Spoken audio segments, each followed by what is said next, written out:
అప్పుల బాధలు వెంటాడుతున్నాయా? అయితే 6 జేవిఆర్ వారి జాతిరత్నాలు ధరించండి. హాయ్, వెల్కమ్ టు మనం టీవీ. నేను మీ మనోజ్. వివేక కేసు మళ్ళీ తెరపైకి వస్తుంది. సో సిబిఐ విచారణ మళ్ళీ జరుగుతారంటే కూడా సుప్రీంకోర్టు చెప్పిన పరిస్థితి. మరి ఇప్పుడైనా న్యాయం జరుగుద్దా? మాట్లాడదాం. మనతో పాటు ప్రముఖ పొలిటికల్ అనలిస్ట్ అప్సన్ రాజేష్ గారు. నమస్కారం. నమస్కారం. న్యాయం జరుగుద్దా అంటే అసలు ఏమంటారు సార్? అసలు ఓవరాల్గా విచారణలు పక్కన పెట్టేద్దాం. అంటే ఇక్కడ ఎందుకు డాక్టర్ సునీత గారు మళ్ళీ విచారణ కోరుకుంటా ఉన్నారు? సిబిఐ ఒకసారి విచారణ ముగిసింది అని చెప్పని సుప్రీంకోర్టుకి అఫిడవిట్ ఇచ్చిన తర్వాత కూడా విచారణ ఇంకా ముగవలేదు, విచారణ ముగించబడింది, ఇంకా ప్రశ్నించాల్సిన వ్యక్తులు చాలామంది ఉన్నారు, సమాధానం దొరకాల్సిన ప్రశ్నలు ఇంకా అపరిష్కృతంగా చాలా ఉన్నాయి, కాబట్టి ఇంకా విచారణ కొనసాగించాల్సిందే అని చెప్పని డాక్టర్ సునీత గారు పదే న్యాయస్థానాన్ని అప్రోచ్ అవుతూ ఉన్నారు. ఈ అప్రోచ్ అవుతున్న నేపథ్యంలోనే గత విచారణ నాడే సుప్రీంకోర్టు సిబిఐని మీ స్టాండ్ ఏంటి, మీరు విచారణ కొనసాగించడానికి సిద్ధంగా ఉన్నారా, మీరు విచారణ ముగిసింది అని చెప్పని అఫిడవిట్ వేస్తున్నారు కదా, ఇంకా విచారణ ఏం కొనసాగించాలి అని చెప్పని కూడా ప్రశ్నించడం జరిగింది.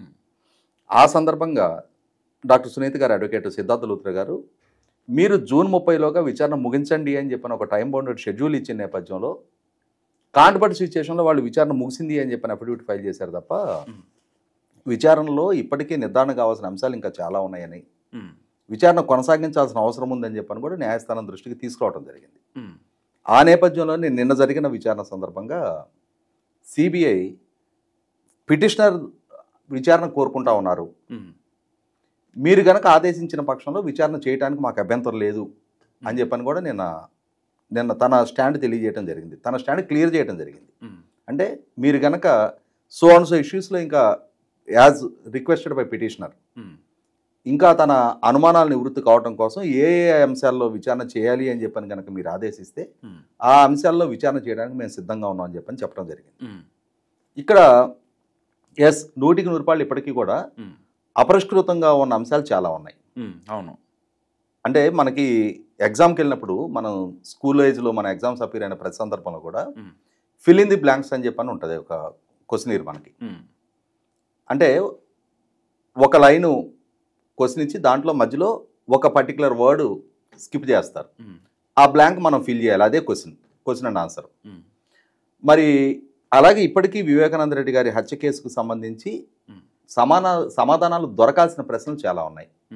ఉదాహరణకి మరి మనకందరికీ తెలిసిన సమాచారం మేరకు పిఏ కృష్ణారెడ్డి ఉదయం 6:30కి వివేకానంద రెడ్డి గారిని కలవటం కోసం ఇంటికి వచ్చినప్పుడు ఆయన మరణించిన సమాచారం అప్పుడు ఆయన దృష్టికి వచ్చి ఆయన ద్వారా బాహ్య ప్రపంచానికి తెలిసింది అని సిబిఐ తాను నమోదు చేసుకున్న వాంగ్మూలంలో కృష్ణారెడ్డి ద్వారానే మొట్టమొదట ఈ మరణ వార్త లోకానికి తెలిసిందని చెప్పడం జరిగింది.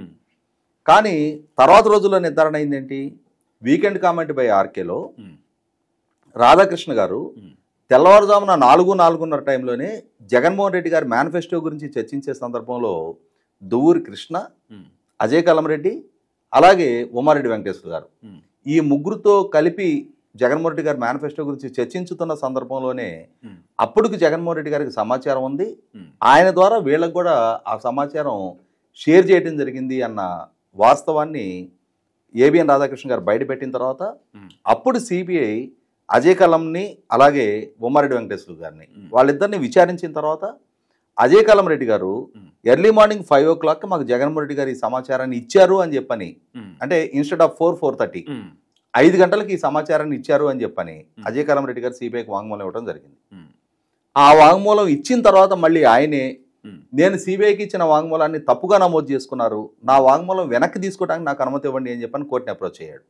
కానీ న్యాయస్థానం ఒకసారి వాంగ్మూలం ఇచ్చిన తర్వాత మళ్ళీ దాన్ని నిమిషానికి మార్చుకోవడం సాధ్యం కాదు అని చెప్పని అతని విజ్ఞప్తిని తోసేయడం జరిగింది. అంటే ఇక్కడ ఏంటి అర్థమవుతుందో మనకి, జగన్మోహన్ రెడ్డి గారికి తెల్లవారుజామునే వివేకానంద రెడ్డి గారు చనిపోయిన సంగతి తెలుసు. మరి తెల్లవారుజామునే ఆయనకు ఆ సమాచారం ఇచ్చింది ఎవరు?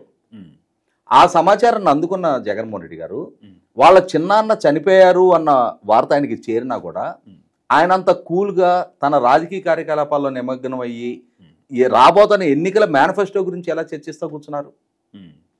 ఈ మధ్యకాలంలో చూసాం కదా మనం, రాప్తాడ్ నియోజకవర్గంలో చినపాపిరెడ్డిపల్లి అనే ఒక విలేజ్లో కురబ లింగయ్య అని చెప్పని వాళ్ళ కార్యకర్త హత్యకు గురయ్యాడు అని చెప్పని బెంగళూరు నుంచి హెలికాప్టర్లో రాప్తాడ్ వచ్చిన జగన్మోహన్ రెడ్డి గారు మరి వాళ్ళ చిన్నాన్న ఆయన చనిపోయాడు అని చెప్పని వార్త వస్తే ఒకటి మొట్టమొదట వాళ్ళ సొంత మీడియాలో దాన్ని సహజ మరణంగా ప్రచారం చేయించారు. అవును. తర్వాత అది హత్య అని చెప్పని నిర్ధారణ జరిగిన తర్వాత మరుసటి రోజు దాన్ని నారాసుర రక్త చరిత్ర అని చెప్పని నాటి ముఖ్యమంత్రి గారికి ఆపాదిస్తూ కథనాలు రాయించారు. అవును. అలాగే మరి తన చిన్నాన్న చనిపోయారన్న సమాచారం వచ్చినా ఆయన హత్య గావింపబడి చనిపోయారని చెప్పిన సమాచారం ఆయనకు ఉన్నా మరి ఆయన ఎర్లీ మార్నింగ్ ఆయనకి సమాచారం వస్తే ఈవినింగ్ 4 o'clock కానీ ఆయన ఎందుకు పులివెందులు చేరుకోలా? ఒక కార్యకర్త కోసం హెలికాప్టర్లో వచ్చిన జగన్మోహన్ రెడ్డి గారికి వాళ్ళ సొంత చిన్నాన్న హత్య గావింపబడ్డారు అని చెప్పిన సమాచారం వచ్చినప్పుడు ఎందుకు ఆయన అంతటి ఉదాసీనత ప్రదర్శించారు?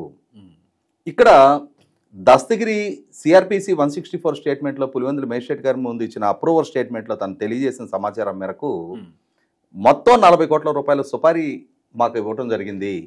అందులో నా వాటేకి 5 కోట్లు ఇస్తానన్నారు. నాకు ₹1 కోటి అడ్వాన్స్కి ఇవ్వటం జరిగింది అని చెప్పని అతను మేజిస్ట్రేట్ గారి ముందు తెలియజేసిన తర్వాత అతని దగ్గర నుంచి సిబిఐ 72 లక్షల రూపాయల క్యాష్ రికవర్ చేసుకుంది. అంటే కోట్ల రూపాయలు నగదు చేతులు మారాయి అని చెప్పని నిర్ధారణ అవుతా ఉంది. మరి అన్ని కోట్ల రూపాయలు వెచ్చించగలిగే సామర్థ్యం ఉన్న వ్యక్తులు ఎవరు? ఆ డబ్బుకి మూలాలేంటి? ఆ మూలాలకు సంబంధించి income tax and enforcement directorate ఇప్పటి వరకు ఎందుకని లోతైన విచారణ జరపలేదు? మరి అంతటి నల్ల డబ్బుని ఒక హత్యకే వినియోగించేంతటి స్తోమత ఉన్న వ్యక్తులు ఎవరు? మరి 100% ఆ దిశగా విచారణ జరగాల్సింది కదా. కాబట్టి ఇక్కడ ఇప్పటికి అపరిష్కృతంగా చాలా అంశాలు ఉండిపోయినాయి. ఆ ఉండిపోయిన నేపథ్యంలో సాక్షాత్తు జగన్మోహన్ రెడ్డి గారు పాలకుడుగా ఉండగా ఆయన పాలనా హయాంలో విచారణకు ప్రతిబంధకాలు ఎందుకు సృష్టించే ప్రయత్నం చేశారు? ఒక హత్య కేసు అక్యూజ్డ్ని సిబిఐ అరెస్ట్ చేయాలని చెప్పిన ప్రయత్నం చేసిన సందర్భంలో సహజంగా ఏ రాష్ట్రంలో అయినా సరే ఇన్కమ్ ట్యాక్సో ఈడీఓ సిబిఐ లాంటి సంస్థలు విచారణకి వస్తున్న నేపథ్యంలో స్థానిక పోలీసులు వాళ్ళకి రక్షణ కల్పించాల్సిన బాధ్యత స్థానిక పోలీసు యంత్రాంగం మీద ఉంది. అటువంటిది కర్నూలు విశ్వభారతి హాస్పిటల్ దగ్గర సిబిఐ అధికారులను అడ్డుకుంటాము అని చెప్పని అవినాష్ రెడ్డి బల ప్రదర్శన చేస్తున్న సందర్భంగా అక్కడ ఎస్పీని సిబిఐ అధికారులు అప్రోచ్ అయిన సందర్భంలో ఆ ఎస్పీ ఎందుకు సహాయ నిరాకరణ చేశాడు? అది ఖచ్చితంగా రూల్ ఆఫ్ లాకి అతని బిజినెస్ రూల్స్కి వ్యతిరేకమైన నిర్ణయం ఆ ఎస్పీ ద్వారా జరిగినప్పుడు అతను ఎందుకని అకౌంటబుల్ చేయలేదు ఇప్పటిదాకా? కాబట్టి ఇక్కడ ఎవరి ఆదేశాలతోటి అతను సిబిఐకి సహాయ నిరాకరణ చేసే ధైర్యాన్ని కొడిగట్టాడు? కాబట్టి ఇప్పటికీ వీటన్నిటిలో వేటికి సమాధానం దొరకని నేపథ్యంలో ఆ దిశగా విచారణ జరగాల్సిన అవసరం ఉంది.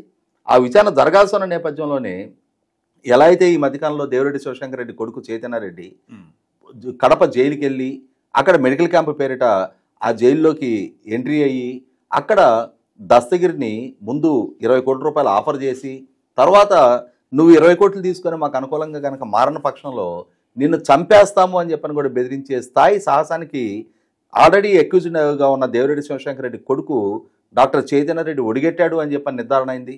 దాని మీద జరిపిన విచారణలో అతను జైలుకి వెళ్ళింది వాస్తవం, అతను దస్తగిరిని బెదిరించింది వాస్తవం అని చెప్పని నిర్ధారణ అయింది.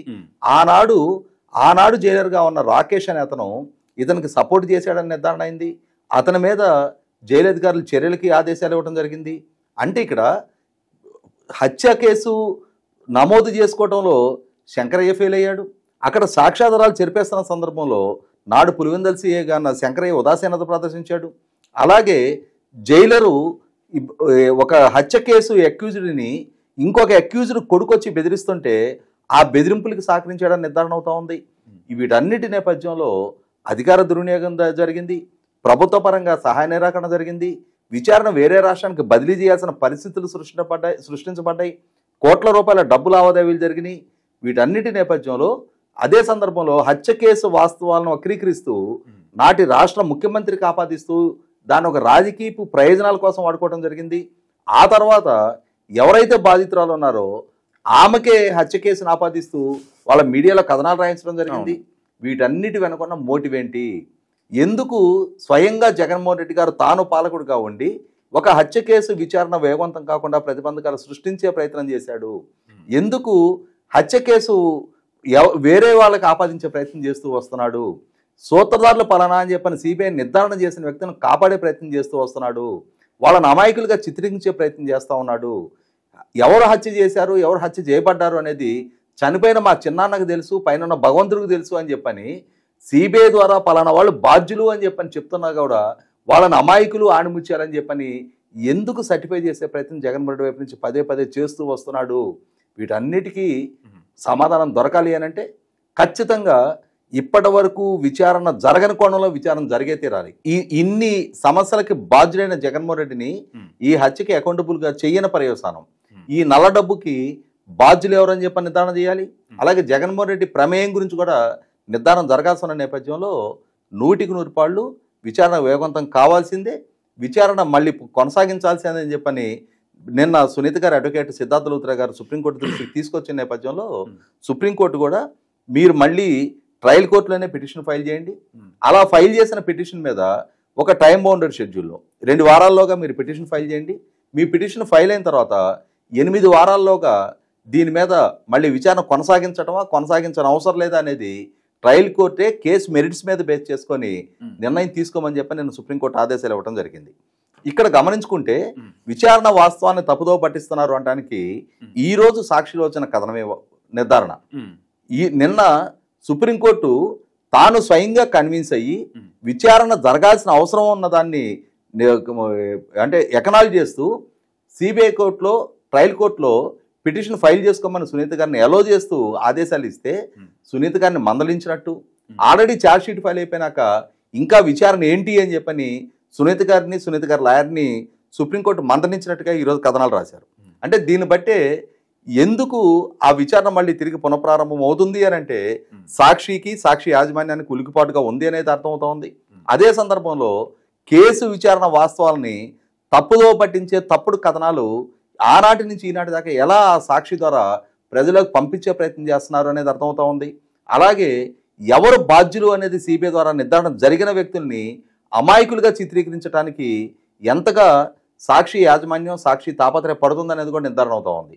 కాబట్టి 100% ఈ మూలాల్లోకి వెళ్ళి విచారణ చేయడం ద్వారా అసలు సిసల కుట్రదారులు సూత్రధారులు ఎవరు, అసలు పాత్రదారులు ఎవరు, ఎంత డబ్బు పంపిణీ జరిగింది, అసలు ఈ హత్యకు మోటివ్ ఏంటి, హత్య చేసి విచారణకి తమకు ఉన్న అధికారం మాటున ఎలా ప్రతిబంధకాలు సృష్టిస్తూ వస్తున్నారన్న అన్ని వాస్తవాలతో కూడుకున్న సమాచారం ప్రజలకు తెలియాలి, చట్టానికి తెలియాలి.